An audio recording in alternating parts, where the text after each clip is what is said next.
Vendredi 12 juin 2020, le peuple africain, nous avons montré au monde entier que le peuple africain est un peuple digne, courageux, car nous avons pris l'initiative d'aller au musée Quai Branly, récupérer l'héritage laissé par nos ancêtres. Cet héritage-là qui nous appartient à tous. Nous avons brandi cette statuette en haut pour faire passer un message à tous les papas africains, un message à toutes les mamans africaines. Aujourd'hui, l'heure est venue de récupérer ce qui nous revient de droit. Nous sommes partis au musée du Quai Branly dans l'optique de l'autodétermination, comme cela est stipulé dans la Charte des Nations Unies, en son article 1, alinéa 2, qui stipule que tous les peuples ont droit à l'autodétermination. Donc aujourd'hui, nous, Africains, Afro-descendants, nous devons agir en voulant justement cette autodétermination, ne pas vouloir justement rester dans cette position victimaire.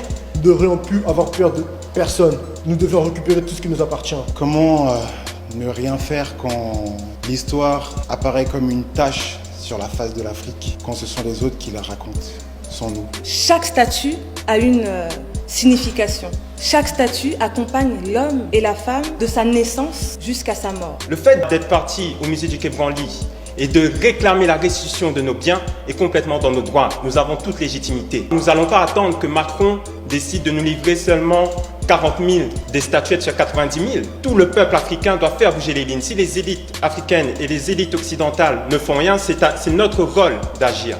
L'histoire africaine est l'histoire qui date de très longtemps. C'est une histoire dont nous avons le devoir de transmettre à nos enfants. Ces statues ne représentent pas seulement des statues, c'est toute une histoire, toute une éducation. Et c'est pourquoi nous sommes partis, frères et sœurs, dans cette mascarade de l'histoire qu'ils appellent musée, où toutes les colonies et les peuples qu'ils ont asservis pour leurs idéaux et leurs paradigmes devenaient insupportables.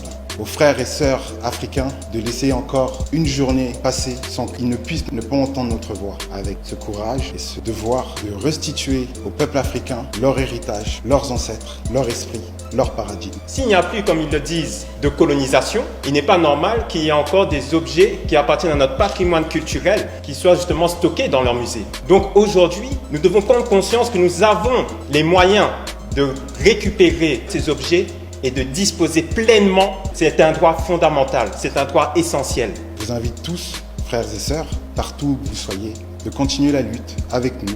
Nous ne devons plus avoir peur, nous devons agir et ne plus rester dans cette position de victime. Aujourd'hui, les Africains doivent être dignes, courageux, aller chercher ce qui les appartient. Unité, dignité, courage.